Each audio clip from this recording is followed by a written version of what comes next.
U കെയിൽ സ്റ്റുഡൻസിനെ ബാധിക്കുന്ന രീതിയിൽ പുതിയ നിയമമാറ്റങ്ങളൊന്നും വന്നിട്ടില്ല എന്ന് മാത്രമല്ല, യു കെയിൽ ഇപ്പോൾ സ്റ്റുഡൻസിനെ സപ്പോർട്ട് ചെയ്ത് യൂണിവേഴ്സിറ്റീസ് തന്നെ ഒരുപാട് മുന്നോട്ട് വരുന്നുണ്ട്. അപ്പോൾ യൂണിവേഴ്സിറ്റിയിൽ ഈ കഴിഞ്ഞ വർഷത്തിനേക്കാളും ഈ ഒരു വർഷം 40% ആണ് ഡിപ്രിസിയേഷൻ രേഖപ്പെടുത്തിയിരിക്കുന്നത്. അതുകൊണ്ട് തന്നെ യു കെ യൂണിവേഴ്സിറ്റീസും ഗവൺമെൻറ്റും കൂടുതൽ സ്റ്റുഡൻസിനെ കൊണ്ടുവരാൻ, പ്രൊഡക്റ്റീവായിട്ട് കോൺട്രിബ്യൂഷൻ ചെയ്യാൻ കഴിവുള്ള സ്റ്റുഡൻസിനെ ഇങ്ങോട്ട് കൊണ്ടുവരാനുള്ള പുതിയ നിയമങ്ങളെല്ലാം പരിഗണനയിലാണ്. ഇത് നിങ്ങൾക്ക് ഒരു ബെസ്റ്റ് ടൈമാണ് ശരിക്കും കൺസിഡർ ചെയ്യേണ്ടത്. ഈ വരുന്ന ജനുവരി ഇൻടേക്ക് ഓൾറെഡി അഡ്മിഷൻസ് യു കെയിലേക്കുള്ളത് സ്റ്റാർട്ടായി കഴിഞ്ഞിട്ടുണ്ട്. അപ്പോൾ യു കെയിലേക്ക് നിങ്ങൾ കൺസിഡർ ചെയ്യേണ്ട, യു കെ നിങ്ങൾ സ്റ്റഡി ഓപ്ഷൻ എടുക്കുമ്പോൾ നിങ്ങൾ കൺസിഡർ ചെയ്യേണ്ട കുറച്ച് കാര്യങ്ങൾ നമുക്ക് ഈ വീഡിയോയിൽ ഡിസ്കസ് ചെയ്യാം.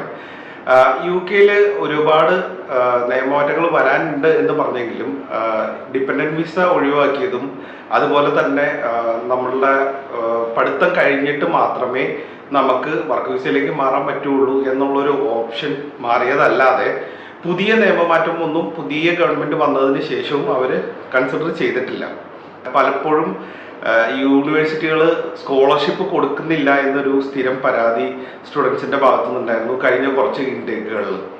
പക്ഷേ ഈ ലാസ്റ്റ് ഇൻടേക്കിലും ഇപ്പോൾ ഈ വരുന്ന സെപ്റ്റംബർ ഇൻടേക്കിലും ഒക്കെ യൂണിവേഴ്സിറ്റീസ് വളരെ നല്ല എമൗണ്ട് സ്കോളർഷിപ്പ് തന്നെ ഇപ്പോൾ സ്റ്റുഡൻസിന് പ്രൊവൈഡ് ചെയ്ത് തുടങ്ങിയിട്ടുണ്ട്. അത് ഒരു നല്ല സിംറ്റമാണ്. കാരണം കാര്യം കമ്പാരിറ്റീവ്ലി ലാസ്റ്റ് പ്രീവിയസ് ഇയേഴ്സിനേക്കാളൊക്കെ ഒരു 10% വരെ ഫീസിൽ ഇൻക്രീസ് വന്നിട്ടുണ്ടെങ്കിൽ പോലും യു കെ യൂണിവേഴ്സിറ്റീസ് അതുപോലെ തന്നെ നല്ല എമൗണ്ട് സ്കോളർഷിപ്പും ഇപ്പോൾ സ്റ്റുഡൻസിന് പ്രൊവൈഡ് ചെയ്യുന്നുണ്ട്. അപ്പോൾ നിങ്ങൾക്ക് ഈ ഒരു ഓപ്പർച്യൂണിറ്റി നിങ്ങൾക്ക് യൂട്ടിലൈസ് ചെയ്യാൻ പറ്റിയൊരു സമയമാണ്. നേരത്തെ ആപ്ലിക്കേഷൻ ചെയ്ത് ഈ സ്കോളർഷിപ്പ് അവൈൽ ചെയ്യുക നിങ്ങൾക്ക് മേടിച്ചെടുക്കാൻ പറ്റിയൊരു ടൈമാണ്. അതുകൊണ്ട് തന്നെ ആപ്ലിക്കേഷൻ നേരത്തെ സ്റ്റാർട്ട് ചെയ്യുകയാണെങ്കിൽ തന്നെ നമുക്ക് സ്കോളർഷിപ്സിനുള്ള കാര്യങ്ങളെല്ലാം പ്രൊസീഡ് ചെയ്യാനുള്ള ഓപ്ഷൻ ഇപ്പോൾ അവൈലബിൾ ആണ്.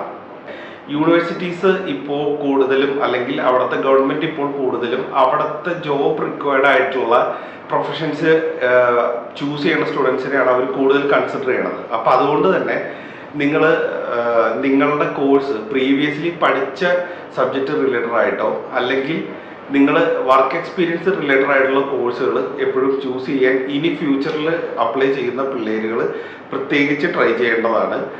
നിങ്ങൾക്ക് കൂടുതൽ പോസിബിലിറ്റി ഉള്ള കോഴ്സുകൾ എടുത്തിട്ട് നിങ്ങൾ അങ്ങോട്ട് പോകാൻ ശ്രമിക്കാം.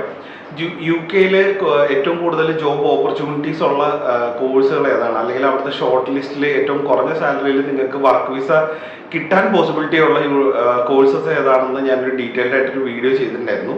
എങ്കിലും ഞാൻ പറയാം, ഹെൽത്ത് കെയർ സെക്ടറിൽ തന്നെയാണ് കൂടുതലുള്ളത്. അതിൽ തന്നെ നിങ്ങൾക്ക് ഫാർമസി, കെയർ അസിസ്റ്റൻറ്റ്, അതുപോലെ ഫിസിയോതെറാപ്പി, ഡെന്റിസ്ട്രി റിലേറ്റഡ് ആയിട്ടുള്ള കോഴ്സുകൾക്ക് ഓഫ് കോഴ്സ് ചാൻസസ് ഉണ്ട്. അതുപോലെ തന്നെ അക്കൗണ്ടിങ് റിലേറ്റഡ് ആയിട്ടുള്ള കോഴ്സുകൾക്കും ഒരുപാട്, സ്റ്റാറ്റിസ്റ്റിക്സ്, എക്കണോമിക്സ് റിലേറ്റഡ് ആയിട്ടുള്ളവർക്കും ഒരുപാട് പോസിബിലിറ്റീസ് ഉണ്ട്. അതുപോലെ തന്നെ ആർട്ട് ആൻഡ് ക്രിയേറ്റീവ് ഫീൽഡിലും ഒരുപാട് ഓപ്പർച്യൂണിറ്റീസ് അവൈലബിൾ ആണ്. അപ്പോൾ ഈ പോസിബിലിറ്റീസ് എല്ലാം നിങ്ങൾ യൂട്ടിലൈസ് ചെയ്യുക. ജനുവരി ഇൻടേക്കിലേക്കുള്ള അഡ്മിഷൻസ് ഓൾറെഡി ഓപ്പൺ ആയി കിടക്കുന്നുണ്ട് യു കെയിലേക്ക്. അപ്പോൾ കൂടുതൽ ഡീറ്റെയിൽസ് അറിയാൻ വേണ്ടി ഞങ്ങളെ കോൺടാക്ട് ചെയ്യുക. So thanks for watching. മറ്റൊരു വീഡിയോ ആയിട്ട് വീണ്ടും കാണാം.